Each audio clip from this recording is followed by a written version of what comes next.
بابا جانی مجھے سیب کھانے ہیں۔ چاچا لیاقت مجھے سیب توڑنے نہیں دیتا۔ وہ کہتا ہے چل نکل یہاں سے، تمہارے باپ کا باغ نہیں۔ مجھے نہیں پتہ، مجھے بھی سیب کھانے ہیں۔ مٹی اور بنا دروازے کے گھر میں 10 سالہ بچی روتی ہوئی اور تقریباً بھاگتی ہوئی داخل ہوئی۔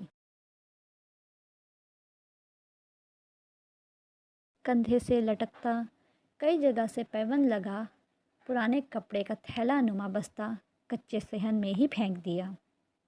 اکلوتے کمرے میں چرپائی پر بیٹھے عمر دین کی قمیض کا دامن پکڑ کر کھینچا اور ضد کرنے لگی۔ بس اتنی سی بات؟ میں کل ہی اپنی سونی ابیہا کو سیب لا دوں گا، اٹھو آؤ مل کر کھانا کھا لیں۔ نیک بختے 2 روٹیاں اور بنا دے۔ عمر دین نے لقمہ رکھ کر ضد کرتی بیٹی کو منایا اور وہ اپنی سہیلیوں کو بتانے باہر بھاگ گئی۔ آپ پریشان نہ ہوں، ابیہا ابھی ناسمجھ اور معصوم ہے، آج کھیل کر آئے گی تو میں اس کو سمجھا دوں گی۔ عمر دین نے بیوی کی طرف دیکھا اور اس کی طرف سے کی گئی حوصلہ افزائی پر مسکرا دیا۔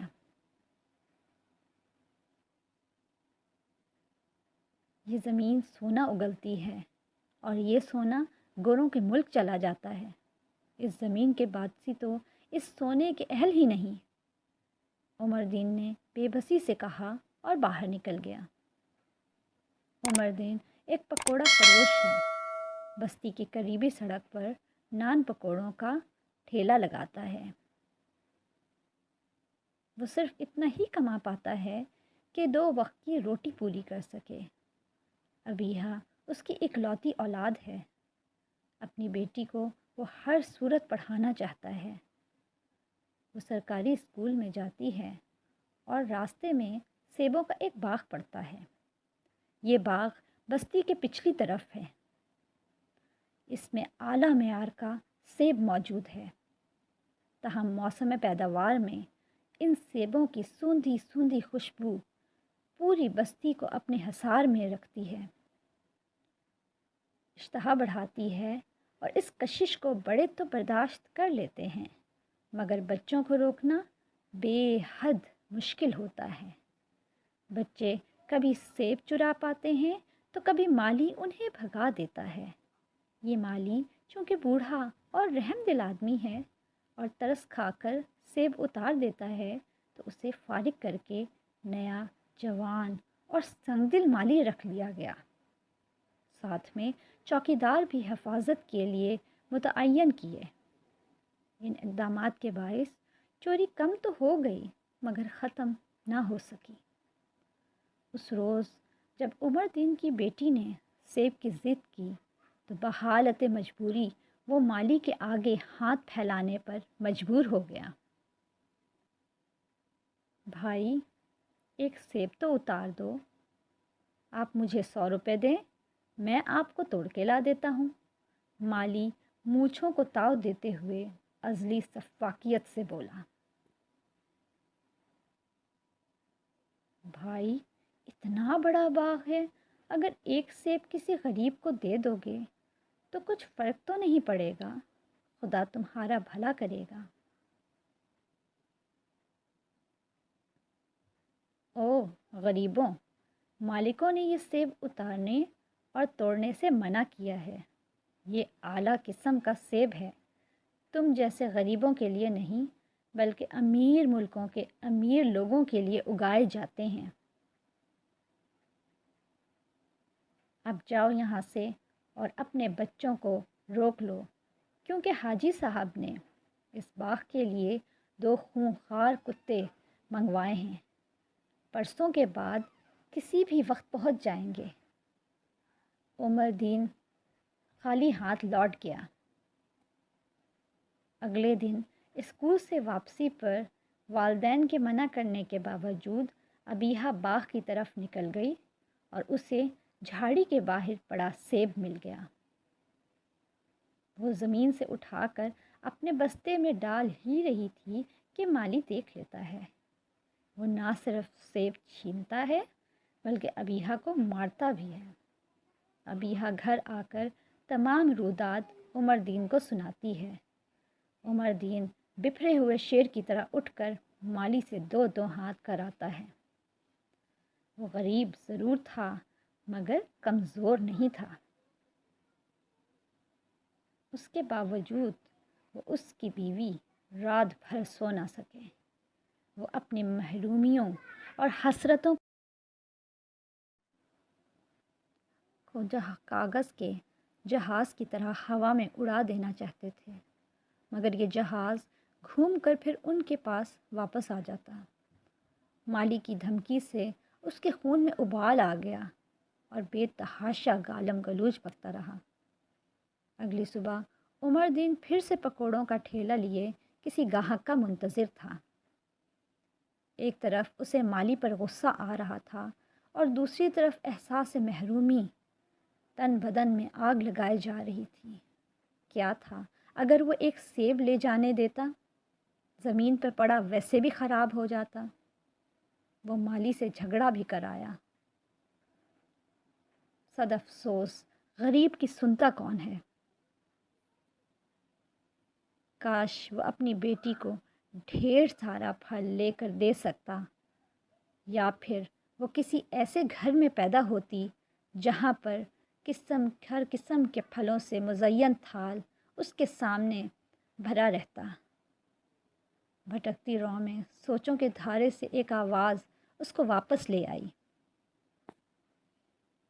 بھائی صاحب، ذرا 20 روپے کے نان پکوڑے تو میری بیٹی کو دے دو۔ موٹر سائیکل سوار باپ بیٹی تھے۔ اس کی بیٹی بھی ابیحہ کی طرح لگ رہی تھی۔ اس کے ہاتھ میں سیبوں کا شاپر تھا۔ عمر دین نے جلدی سے سر جھٹک کر 20 روپے کے نان پکوڑے کاغذ کے لفافے میں ڈال دیے، جسے وہ مزے لے کر کھانے لگی۔ موٹر سائیکل سوار نے عمر دین کو پیسے تھمائے۔ آنن فانن موٹر سائیکل یہ جا وہ جا۔ اگلے ہی لمحے وہ موٹر سائیکل ٹرک سے ٹکرا گئی۔ موٹر سائیکل دور جا گری۔ باپ کسی پتنگے کی طرح اڑتا ہوا کئی میٹر دور جا گرا اور بچی موٹر سائیکل کے قریب سر کے بل گری۔ عمر بدحواس ہو کر باپ کی طرف دوڑا تو وہ پہلے ہی مر چکا تھا۔ پھر بیٹی کے پاس آیا تو دوسری نگاہ بکھرے ہوئے سیبوں پر پڑی۔ حادثے کی وجہ سے سیب بھی بکھر گئے تھے۔ بابا جانی، اگر آج آپ میرے لیے سیب نہ لائے تو میں کھانا نہیں کھاؤں گی اور بھوکی مر جاؤں گی۔ اور فیصلہ ہو گیا۔ وہ جلدی سے سیب لفافے میں ڈالنے لگا۔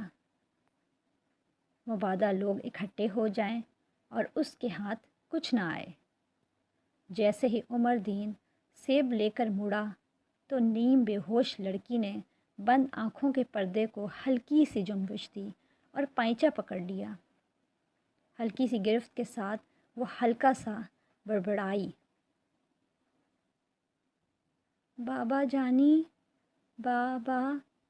آنکھوں میں امید، زندگی کے لیے اکھڑتی سانس، خون آلودہ وجود شاید مدد مانگ رہا تھا۔ میں ابھی آیا بیٹی۔ پھر زمین و آسمان اور دھرتی کا ہر تماش بین خون کے آنسو رویا۔ سیبوں کا وزن انسانیت کے وزن پر حاوی ہوا۔ عمر دین تقریباً بھاگتے ہوئے گھر چلا آیا۔ ابیحہ، ابیحہ کہتے ہوئے وہ مٹی کے گھروندے میں داخل ہوا۔ یہ دیکھ، میں تیرے لیے ایک نہیں پورے 4 سیب لایا ہوں۔ اور شاپر چارپائی پہ لیٹی ابیحہ کے سرہانے رکھ دیا۔ تبھی اسے احساس ہوا کہ ابیحہ تو بری طرح سے زخمی ہے۔ سر پر بندھی پٹھی نے حواس باختہ کر دیا۔ پینو، اس کو کیا ہوا؟ دل بے قرار نے پوچھا۔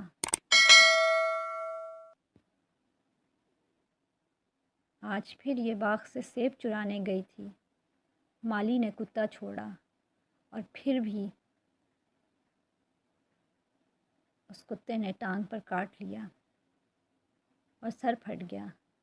میں 2 پٹیاں بدل چکی ہوں مگر خون نہیں رک رہا۔ تم اس کو ہسپتال لے جاؤ، پینو آنسو پوچھتے ہوئے بولی۔ تبھی کسی نے عمر دین کے دل کو پکڑا اور زور سے دبایا۔ ایک موقع پر وہ بالکل بند ہو گیا، پھر چھوڑا تو مردہ دل پھر سے دھڑکنا شروع ہو گیا۔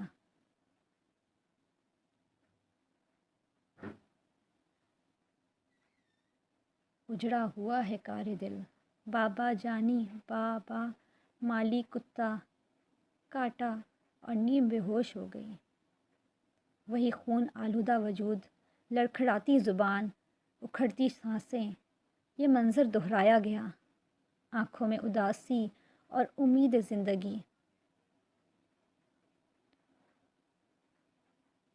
تو میرا انتظار تو کرتی، دیکھ کتنے سیب لایا ہوں۔ 7 لفافے سے ایک ایک سیب نکال کر ابیحہ کو دکھا رہا تھا، مگر یہ صدا بابا کہتے تھم گئی تھی۔ سب کچھ وہی تھا، بس یہ اپنی بیٹی تھی اور وہ کسی دوسرے کی بیٹی تھی۔ بیٹیاں تو سب کی سانجھی ہوتی ہیں نا، وہ میری دوسری بیٹی تھی۔ مجھے اس کی مدد کرنے میں تامل نہیں کرنا چاہیے تھا۔ خدا کی طرف سے بھیجے جانے والے اس آزمائش میں میری بیٹی کو مار ڈالا۔ ناکام ہو چکا تھا۔ شاید مجھ میں اور مالی میں زیادہ فرق نہیں۔ یا خدا وہ زندہ ہو اور مجھے معاف کر دے، یہ سوچتے ہوئے وہ الٹے پاؤں بھاگا۔ ضمیر مسلسل کچوکے لگا رہا تھا۔ لوگوں کے ہجوم میں راستہ بناتے ہوئے وہ اپنی دوسری بیٹی تک پہنچا۔ ایمبولینس کے سائرن کی آواز مسلسل آ رہی تھی۔ وہ ساکت آنکھیں اسی زاویے پر ساکت تھیں جس نقطے پر وہ انہیں دھتکار کر گیا تھا۔